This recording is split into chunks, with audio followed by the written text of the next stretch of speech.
যখন আমি ছোট ছিলাম বা একটু বোঝার বয়স হয়েছিল তখনই সবাই আমাকে বলতো যে তুই জামাইয়ের টাকা বাঁচাবি, তুই অনেক কিপটা। আসলে আমি অযথা কোনো জিনিসে খরচ করি না। তো ঘরের জিনিস হোক বা বাইরের জিনিস হোক, আমি চেষ্টা করি এটা ঘরে তৈরি করার জন্য। তো দেখো কিছুদিন ধরে আমার চুল অনেক পড়ে যাচ্ছিল, মানে আমি চিরুনি বাজাতে পারতেছিলাম না। তারপর হচ্ছে এই হেয়ার প্যাকটা ইউজ করার পরে হচ্ছে আমার চুলে এতটা মানে সুন্দর একটা গ্লিসি ভাব চলে আসছে, এবং কি চুল পড়াও বন্ধ হয়ে গিয়েছিল। আমি তার আগেও 2-3 বার ইউজ করেছিলাম। তো দেখো একদম কি ঘন ঘন আর ছোট ছোট হেয়ারও গজিয়েছে। এটা গতকালকে দিয়েছি এমন না, তার আগেও আমি অনেকবার দিয়েছিলাম। আর এখন চুল পড়া আপাতত অনেক কমে গিয়েছে। আপনারা নিজের চোখে দেখেন আমার চুল আগে প্রচুর পরিমাণে ঝরতো আর এইটুকু এখন পড়ছে। তো ওইটাই মনে করি অনেক কিছু। তারপরে এদিকে ভাবলাম যে না, আমি একটু ভুরু প্লাক করি, একটু নিজেকে ফিটফাট রাখতে হবে। তো আমি যদি বাইরে ভুরু প্লাক করতে যাই ওখানে আমার 50 টাকা চলে যাবে। দেন হচ্ছে গাড়ি ভাড়ার খরচটাও থেকে গেল, এবং কি আমার জার্নিংটাও হলো না। তো দেখেন আমি কত লক্ষ্মী একটা মেয়ে, টাকা বাঁচাই। আর আমার বড়মশাই ওই কথাটা বলে যে আমি অনেক টাকা বাঁচাই।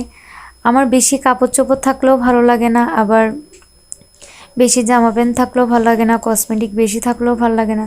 তবে আমার যেটা একটু ইউনিক বেশি লাগে বা এটা খুবই সুন্দর, হুট করে নতুন মার্কেটে বের হয়েছে এমন কিছু আমি কিনি।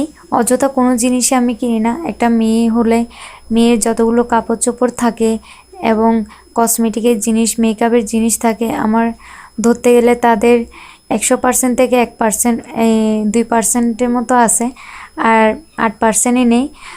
তো এদিকে আমি স্কিন কেয়ার করার জন্য বাকি কফি ছিল একটু করে, গতকালকে কফি খেয়েছিলাম আমরা সবাই। তো এটুকু আমি রেখে দিয়েছিলাম আমার স্কিনের জন্য। তারপর সকালে ভাবলাম যে না, আমি একটু স্কিনে কফি অ্যাপ্লাই করি। আমি এখানে চিনি, তারপর লেবু, আর চিনির বদল আপনারা মধু ইউজ করতে পারবেন, কিন্তু আমার থেকে মধু ছিল না তাই আমি চিনিটাই দিলাম। তারপর সাথে একটু হলুদ দিয়ে আমি ভালো করে মুখের মধ্যে অ্যাপ্লাই করে নেব। দিচ্ছিলাম যে তখনও খুবই সুন্দর লাগতেছিল, একটু টান টান করে দিতে হবে। তো আমি ভালোভাবে স্কিনে ম্যাসাজ করে নিচ্ছিলাম, বেশ ভালো লাগতেছিল, আবার খুব টানতেছিল। তো যাই হোক, ফাইনাল লুকটা কেমন হবে এবার দেখা যাবে যে কি হয়। তো 5 মিনিট আমি রেখে দিব। এটা মেখে ফ্যানের মধ্যেও রেখে দিতে পারবো, বা আমি এটা মেখেও কাজ করা যাবে। তো যাই হোক, আমার এটা প্রায় অনেকটাই শুকিয়ে আসছে। এবার আমি সুন্দর করে এটা ধুয়ে নিব। আর ধুয়ে নেওয়ার পরে একটা নর্মাল সাবান বা